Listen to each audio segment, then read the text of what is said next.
जय हिंद दोस्तों। शुरुआत करते हैं एक बहुत ही शानदार लाइन से कि मंजिलें बड़ी जिद्दी होती है, हासिल कहाँ नसीब से होती है, मगर वहाँ तूफान भी हार जाते हैं जहाँ कश्तियाँ जिद पर होती है। तो स्वागत है आपका हमारे इस प्लेटफॉर्म पर। आज मैं लेकर आया हूँ आर्मी जीडी एग्जाम के अंदर आने वाले मैथ के मोस्ट इंपॉर्टेंट क्वेश्चन होगा एक मॉडल पेपर, जिसके अंदर हम पूरे 15 क्वेश्चन लाए हैं और ये पूरे जो जितना भी चैप्टर हैं उनमें से मिक्स क्वेश्चन है। तो अगर आप भी इंडियन आर्मी के एग्जाम की तैयारी करते हो, ये पेपर आपके लिए बहुत इंपॉर्टेंट होने वाला है। अगर आप नए हमारे यूट्यूब चैनल पे, चैनल को सब्सक्राइब करना, अगर आपको वीडियो पसंद आए तो वीडियो को लाइक करना। तो चलिए शुरू करते हैं। अपना पहला क्वेश्चन है कि एक संख्या को अगर हम 4 से भाग देते हैं तो भागफल संख्या से 21 कम हो जाता है, तो वह संख्या क्या है। ठीक है, देखो हम उस संख्या को क्या मान के चलते हैं, x। अगर हम इसमें 4 का भाग देते हैं तो बराबर में जो भागफल आता है, ठीक है, कितना आता है हमें पता नहीं है, तो हम भागफल को मान लेते हैं x। उस संख्या से 21 कम है, ठीक है, तो ये जो x है वो संख्या से, ठीक है, संख्या कितनी थी x, इससे कितना कम है, 21 कम है, तो ये आया भागफल। अब यहाँ से हम x का मान पता कर सकते हैं, इसके नीचे कुछ नहीं तो वजर गुणा कर दो, तो x बराबर हो जाएगा 4x माइनस 21 चौक 84। एक्स एक्स एक तरफ कर लो, नंबर एक तरफ कर लो, तो x ये इधर आएगा तो माइनस का 4x बराबर माइनस का 84। x में से 4x गया तो माइनस का 3x बराबर माइनस का 84। माइनस माइनस कैंसिल, 3 गुणा में भाग में चला जाएगा, 3 दूना 6, 2 बच गया, 3 बटे 24। x की वैल्यू कितनी होगी, 28। तो ऑप्शन नंबर सी अपना करेक्ट आंसर हो जाएगा। वह नंबर कितना है, 28। अगला क्वेश्चन अपना है कि 3 लड़कों की औसत आयु 16 वर्ष है। यदि उनकी आयु का अनुपात 4:5:7 हो तो सबसे छोटे वाले लड़के की आयु कितनी है। देखो लड़के कितने हैं, 3, और उनकी एवरेज है 16 साल। ठीक है, तो ध्यान रखना संख्या को औसत से गुणा करने पर उनका योग आता है, तो 16 को 3 से गुणा किया तो 48 साल इन तीनों की कुल आयु है। ठीक है, ये अपने पास कुल आयु। अब अनुपात कितना दे रखा है, 4, 5 और 7, तो इसको 4x मान लो, इसको 5x और इसको 7x, और तीनों की आयु को अगर हम जोड़ते हैं तो कितना आना चाहिए, 48। यहाँ से हम x का मान निकाल सकते हैं, 4 और 5 9 और 7 16, x बराबर है 48। 16 गुणा में भाग में चला जाएगा, 16 थी 48, x की वैल्यू कितनी आई, 3। अगर 3 को हम तीनों से गुणा कर देंगे तो उनकी कुल आयु पता चल जाएगी, तो 4 थी 12, 4 5 20 और 4 7 28, तो उनकी आयु क्या है, सॉरी 3 है ना ये, तो 3 चौक 12, 3 5 15 और 3 7 21। ठीक है, तो इनकी आयु कितनी कितनी है, 12, 15 और 21। ठीक है, तो ए की आयु है 12 वर्ष, बी की है 15 और सी की है 21। तो ये पूछ रहा है कि सबसे छोटे वाले लड़के की आयु कितनी है, तो 12 साल। ऑप्शन नंबर सी अपना करेक्ट आंसर होगा। अगला क्वेश्चन है अपना कि 2 की घात 60, 3 की घात 48 और 4 की घात 36 और 5 की घात 24 में सबसे बड़ी संख्या कौन सी है। देखो इसमें से सबसे बड़ी संख्या कैसे पता करते हैं, क्योंकि इनको सरल तो हम कर नहीं सकते क्योंकि बहुत बड़ा नंबर है ये। ठीक है, तो यहाँ फर्स्ट में दे रखा है 2 की घात 60 और 3 की घात 48 और 4 की घात 36 और 5 की घात 24। ठीक है, ये हमें दे रखा है। अब हमें सबसे पहले क्या करना है कि 60, 48, 36 और 24, ठीक है, इसका HCF निकालना है। क्या निकालना है, HCF, और इन सब का जो HCF वो आएगा 12। ठीक है, तो अगर हम इसका HCF 12 आया, ठीक है, तो इन सब के टुकड़े कर दो, ये हो जाएगा अपने पास 2 की घात 12 इंटू 5, ठीक है, या फिर 5 इंटू 12, ठीक है, और 3 की घात 4 इंटू 3 इंटू 12, ठीक है, 4 इंटू 12, और 4 की घात 3 इंटू 12 और 5 की घात 2 इंटू 12। ठीक है, ये हमने इसके टुकड़े कर दिए HCF के अकॉर्डिंग, और जहाँ से जहाँ टुकड़े किए इसको कोष्टक में क्लोज कर लो। ठीक है, तो ये हो जाएगा अपने पास 2 की घात 5 की घात 12, 3 की घात 4 की घात 12 और 4 की घात 3 की घात 12 और 5 की घात 2 की घात 12, क्योंकि सबकी घातें समान हो गई। अब देखो यहाँ पर 2 की घात 5 को अगर हम सरल करते हैं तो 2 इंटू 2 इंटू 2 इंटू 2 इंटू 2 होता है, 2 दूना 4, दूना 8, दूना 16, दूना 32 की पावर कितनी हो गई, 12। 3 की घात 4 होता है 81 की पावर 12, और 4 का क्यूब होता है 64 की पावर 12, और 5 का स्क्वायर होता है 25 की पावर 12। ठीक है, अब देखो सबकी घातें समान है, तो अगर घातें समान है तो जिसका आधार सबसे बड़ा है वो सबसे बड़ी घात होगी। तो देखो यहाँ सबसे बड़ा आधार किसका है, 81 का, तो सबसे बड़ा जो नंबर है वो कितना है, 3 की पावर 48। और सबसे छोटे नंबर की बात करें तो सबसे छोटा क्या आ रहा है अपने पास, 25, और जो क्या है 5 की घात 24, ये सबसे छोटा नंबर होगा। तो यहाँ पर सबसे बड़ा नंबर पूछा है तो 3 की घात 48, यानी ऑप्शन नंबर बी अपना करेक्ट आंसर होगा। अगला क्वेश्चन अपना कि 12 के दो गुणजों का लघुत्तम समापवर्ती 1056 है। यदि इनमें से एक संख्या 132 है तो दूसरी संख्या क्या होगी। देखो इसने कहा कि 12 के गुणज है वो, ठीक है, तो यहाँ पर उनका लघुत्तम बोलते हैं एलसीएम को। एलसीएम कितना दे रखा है 1056, ठीक है, और उसका एचसीएफ हो जाएगा, जिसके गुणज होते हैं उसी का एचसीएफ होता है, तो एचसीएफ क्या हो जाएगा इसका 12, ठीक है। और एक संख्या 132 है, दूसरी में पता करनी है, तो पहली संख्या इंटू दूसरी संख्या बराबर होता है एलसीएम इंटू एचसीएफ, ठीक है। तो पहली संख्या 132, दूसरे में पता नहीं है, एलसीएम में 1056 और एचसीएफ है 12, ठीक है। 132 गुणा में कहाँ चला जाएगा, भाग के अंदर। 12 का भाग 132 में जाता है 11 बार, ठीक है, और 11 का भाग 1056 में देते हैं, तो 11 नम 99 बच गया 6, 11 छिक्के 66, ठीक है। तो दूसरा नंबर क्या हो जाएगा 96, ऑप्शन नंबर सी अपना करेक्ट आंसर होगा। अगला क्वेश्चन अपना कि दो संख्या 1:3 के अनुपात में है, यदि इनका योगफल 240 है तो अंतर कितना होगा, ठीक है। तो देखो 1:3 है और इनका अगर योग करते हैं तो कितना होता है 240, तो 1 और 3 का योग तो 240 नहीं होता है, तो इसको हम क्या मान लेते हैं 1x और 3x, ठीक है। 1x और 3x होता है 4x बराबर 240, 4 गुणा में भाग में चला जाएगा, 4 छिक्के 24, 0 का 0, x की वैल्यू कितनी आई 60, ठीक है।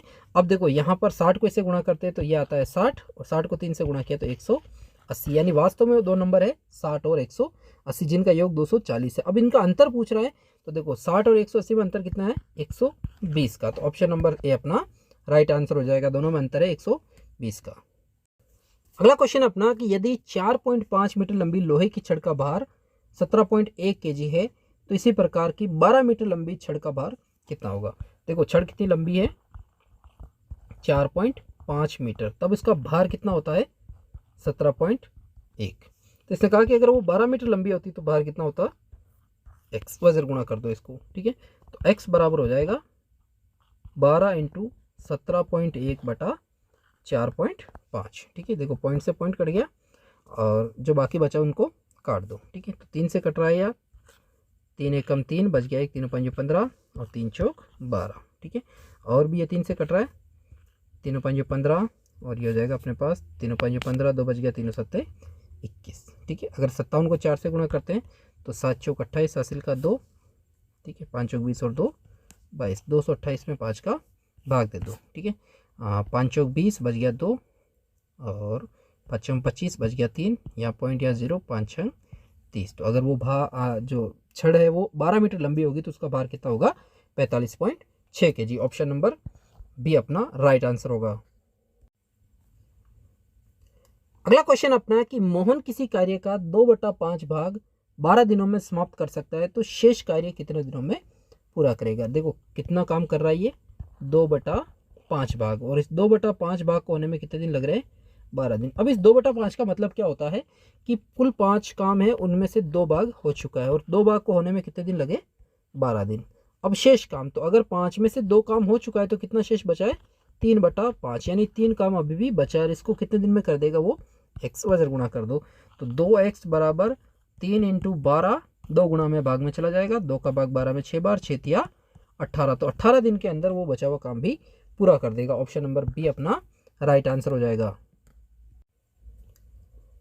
अगला क्वेश्चन अपना कि एक कार की चाल 10 मीटर पर सेकंड है, तो इसकी चाल किलोमीटर प्रति घंटे में क्या होगी। देखो चाल अगर किलोमीटर पर सेकंड में दे रखी है 10 मीटर पर सेकंड और इसको बदलना है किलोमीटर प्रति घंटे में, तो कुछ भी नहीं करना है, 10 को गुणा कर दो 18/5 से, ठीक है। 5 का भाग 10 में 2 बार, 18 को 2 से गुणा किया तो 36 किलोमीटर प्रति घंटा उसकी चाल किलोमीटर प्रति घंटे में होगी, ऑप्शन नंबर बी अपना राइट आंसर होगा। नेक्स्ट क्वेश्चन है, ये एक फॉर्मूले से कोई रिलेटिव क्वेश्चन है कि यदि a plus B plus C बराबर 0 है तो A cube plus B cube plus C cube बराबर क्या होगा, ठीक है। तो ध्यान रखना हमेशा कि अगर ए बी सी की वैल्यू अगर 0 दे रखी है तो A cube plus B cube plus C cube minus 3abc बराबर, ठीक है, 0 होता है, ठीक है। अब यहाँ पर ये A cube plus B cube plus C cube का मान पूछ रहा है, तो ये माइनस का 3 इधर आएगा तो प्लस का 3 हो जाएगा, तो A cube plus B cube plus C cube बराबर हो जाएगा 3abc, तो यही पूछ रहा है अपने पास, तो इसका मान क्या हो जाएगा 3abc, ऑप्शन नंबर डी अपना करेक्ट आंसर होगा। नेक्स्ट क्वेश्चन अपना कि 6x² प्लस 7x माइनस 3 का गुणनखंड क्या होगा। ठीक है, अपने पास दे रखा है 6x² प्लस 7x माइनस 3 बराबर 0 है। ठीक है, तो इसका गुणनखंड क्या होगा। देखो यहाँ पर हम सिंबल से करते हैं, तो सिंबल यहाँ क्या रखे हैं, प्लस और माइनस। जब भी प्लस माइनस का सिंबल हो तब जो आंसर है अपना हमेशा प्लस माइनस के अंदर ही आता है, और सबसे पहले इस नंबर को इससे गुणा करो। ठीक है, अब यहाँ अगर कोई नंबर आ जाए तो इसको इससे गुणा करना है। 6 को -3 से गुणा किया तो ये माइनस का 18 हो जाएगा। ठीक है, अब हमें दो ऐसी संख्या सोचनी है जिसको गुणा करने पर तो माइनस का 18 और दोनों को जोड़ने या घटाने पर 7 आए। ठीक है, तो देखो अगर कौन सी दो संख्या है जिनको गुणा करेंगे तो 18 आएगा और घटाने और जोड़ने पर 7 आता है। तो देखो 9 दूना 18 होता है और 9 में से 2 गया तो 7 भी बचता है। तो एक नंबर तो हो गया अपने पास 9 और दूसरा हो गया 2। अब कुछ नहीं करना है, ये जो आगे नंबर लिखा हुआ है 6x यहाँ लिख दो, ये अपना गुणनखंड हो चुका है। ठीक है, अब अगर कोई नंबर इसमें से कटता है तो उसको काट दो। जैसे 9 और 6 3 से कटता है, ये हो जाएगा अपने पास 3 दूना 6 और 3 त्रिका 9, तो 2x प्लस 3। और ये अपने 2 से कटता है, 2 तिया 6 और 2 एकम 2, तो इसका जो गुणनखंड है वो होगा 2x प्लस 3 और 3x minus 1। Option number C अपना करेक्ट आंसर होगा। अगला क्वेश्चन अपना कि किस त्रिभुज का एक कोण शेष दो कोणों के योग के बराबर होता है, ऐसी त्रिभुज को क्या कहा जाता है। ठीक है, तो ध्यान रखना कि जो समकोण त्रिभुज होता है उसका एक कोण हमेशा 90 डिग्री होता है। ठीक है, और त्रिभुज के तीनों कोणों का योग 180 होता है। तो यहाँ पर ये जो 90 है ये तो एक हो गया अपने पास। अब ये जो दो कोण है ये कितने भी हो सकते हैं, जैसे मान लो ये 60 तो ये 30 हो सकता है, या ये 45 ये भी 45 हो सकता है, लेकिन ये कोण हमेशा 90 का होगा और ये इन दोनों के योग के बराबर है। तो ऐसे त्रिभुज को समकोण त्रिभुज कहा जाता है। ऑप्शन नंबर सी अपना करेक्ट आंसर होगा।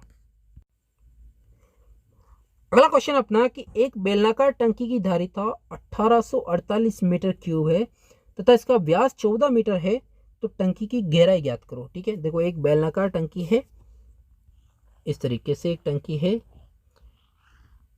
ठीक है, और इसकी धारिता 1848, देखो धारिता किसको बोलते हैं, उसके आयतन को। ठीक है, तो आयतन कितना है 1848 मीटर क्यूब। ठीक है, और इसका व्यास, ठीक है व्यास यहाँ से यहाँ तक होता है। अगर व्यास अगर इसका 14 है तो इसकी रेडियस यानी त्रिज्या कितनी हो जाएगी 7। तो बताओ इसकी हाइट। ठीक है, ये हाइट हमें पता करनी है, ऊंचाई या गहराई। ठीक है, जो बेलन की हाइट होती है वो वास्तव में उस बेलनाकार टंकी की गहराई हो जाएगी, तो हमें इसकी गहराई या हाइट पता करनी है। अब देखो बेलन का आयतन क्या होता है, πr² बराबर है 1848। ठीक है, तो पाई की वैल्यू तो हो गई 22/7, रेडियस है 7 तो 7 इंटू 7 का स्क्वायर है 7 इंटू 7, और h बराबर है 1848। देखो यहाँ 7 से 7 कट गया, ये दोनों गुणा में कहाँ चले जाएंगे, भाग में, तो h बराबर हो जाएगा 1848/22 इंटू 7। ठीक है, जो कट रहा उसको काट दो, अगर हम 2 से काटते तो ये हो जाएगा 11 और ये हो जाएगा 924, और 11 से अगर ये कटता है तो 11 एकम 11 और 11 8 88 बच गया 4, 11 चौक 44, और 7 का भाग 84 में जाता है, 7 एकम 7 7 दूना 14। ठीक है, तो उसकी हाइट या गहराई कितनी हो जाएगी 12 मीटर। ऑप्शन नंबर सी अपना करेक्ट आंसर होगा। अगला क्वेश्चन अपना कि किसी आयत की लंबाई उसकी चौड़ाई से 1 सेंटीमीटर अधिक है तो इसका परिमाप 14 सेंटीमीटर है, तो आयत का क्षेत्रफल कितना होगा। ठीक है, देखो अपने पास एक आयत है और इस आयत की जो चौड़ाई है वो लंबाई है वो चौड़ाई से 1 सेंटीमीटर ज़्यादा है, तो हम चौड़ाई को x मान लेते हैं और x से 1 ज़्यादा मतलब x प्लस 1 इसकी क्या हो गई लंबाई, और इसका परिमाप। ठीक है, तो परिमाप कितना दे रखा है अपने पास 14 सेंटीमीटर। क्या होता है परिमाप, 2 कोष्टक लंबाई प्लस चौड़ाई बराबर है 14। ठीक है, 2 गुणा में भाग में चला जाएगा, तो यहाँ पर कितना आया 7। लंबाई प्लस चौड़ाई कितनी है 7। ठीक है, तो लंबाई है अपने पास x प्लस 1 प्लस चौड़ाई है x बराबर है 7, तो x और x होता है 2x प्लस 1 बराबर 7, ये प्लस का इधर आएगा तो 2x बराबर 7 माइनस 1 बराबर 6, 2 गुणा में भाग में चला जाएगा और 6 में 2 का भाग जाता है 3 बार, यानी x की वैल्यू कितनी आई 3, मतलब उसकी जो चौड़ाई है वो 3 है और 3 से 1 ज़्यादा लंबाई है, मतलब लंबाई कितनी हो गई 4। अब उसका क्षेत्रफल पूछ रहा है, तो क्षेत्रफल क्या होता है एक आयत का लंबाई इंटू चौड़ाई, तो लंबाई है 4 और चौड़ाई है 3। ठीक है, तो क्षेत्रफल हो जाएगा 4 तिया 12 centimetre square. Option number D अपना करेक्ट आंसर होगा। अगला क्वेश्चन अपना कि एक छतरी का अंकित मूल्य 162 रुपये है और विक्रय मूल्य 35 रुपये। तो बट्टे की दर क्या है, यानी कितनी छूट उसने दी है। तो देखो अंकित मूल्य कितना है 162 और विक्रय मूल्य 135, यानी 162 पर कितने की छूट मिली है इसको। 162 में से अगर हम माइनस करेंगे 135 को तो कितनी छूट मिल रही है 27 रुपये की। ठीक है, और ये 27 रुपये की छूट किस पे मिली है, अंकित मूल्य पे, यानी 162 रुपये पे। तो यहाँ लिखेंगे 162 पर छूट 27 रुपये की। अब प्रतिशत अगर निकालना है 27 रुपये की। ठीक है, तो प्रतिशत निकालना तो 100 रुपये पे कितनी मिलेगी, एक्स वजर गुणा कर दो इसको, तो एक्स बराबर हो जाएगा 100 इंटू 27 बटा 162। जो कट रहा है उसको काट सकते हैं। देखो ये 9 से कट रहा है अपने पास, 9 तिया 27, 9 एक कम 9 बच गया 7 9 8 72, 3 का भाग 18 में 6 बार। ठीक है, और 2 से कट रहा है ये 3 और ये 50। अब 50 में भाग देना हमें 3 का। ठीक है, तो 3 एक कम 3, 2 बच गया 3 6 18, 2 बच गया तो 2 बटा 3, यानी 16 से 2 बटा 3 प्रतिशत की छूट मिलेगी या बट्टा मिलेगा। ऑप्शन नंबर बी अपना करेक्ट आंसर होगा। और लास्ट क्वेश्चन है अपना कि 280 का 16% प्लस 550 का 18% बराबर क्या होगा। ठीक है, तो यहाँ पर दे रखा है 280 का मतलब होता है गुणा, 16% का आधार होता है 100% का, और इधर है प्लस 550 का मतलब गुणा, 18% का मतलब 18 बटा 100। ठीक है, दोनों को अलग अलग सरल करके जोड़ना है। ठीक है, बाद में इनको जोड़ा जाएगा। जो कट रहा है उसको काट सकते हैं, जैसे 2 से 0 से 0 कट गया, और ये 2 से कटता है, या फिर इसको काटो मत। ठीक है, 10 का 10 रहने दो, 16 को 28 से गुणा कर दो। ठीक है, अगर हम 16 को गुणा करते हैं 28 से, ठीक है, तो ये हो जाएगा 8 6 48, हासिल का 4। ठीक है, और 6 दूना 12 और 4 16 इंटू 1 से 28 को गुणा करेंगे तो ये हो जाएगा 8 4 और 4 448 बटा 10 है। ठीक है, तो एक जीरो छोड़ के, एक संख्या छोड़ के पॉइंट लगा दो, यानी कितना है अपने पास 44.8। इसी तरह यहाँ 0 से 0 कट गया। ठीक है, और ये तो पूरा पूरा कट रहा है, इसको काट सकते हैं, जैसे 5 दूना 10 और ये 11 बार, और 2 का भाग इसमें 9 बार, 11 नाम 99। ठीक है, तो इधर तो आया अपने पास 44.8 और इधर आ रहा है अपने पास 99, और इन दोनों को जोड़ेंगे तो ये आ जाएगा अपने पास 143.8। ऑप्शन नंबर सी अपना करेक्ट आंसर होगा। तो आज के वीडियो में इतना ही। अगर आपको वीडियो पसंद आया तो वीडियो को लाइक करना, नए हो चैनल पे चैनल को सब्सक्राइब करना।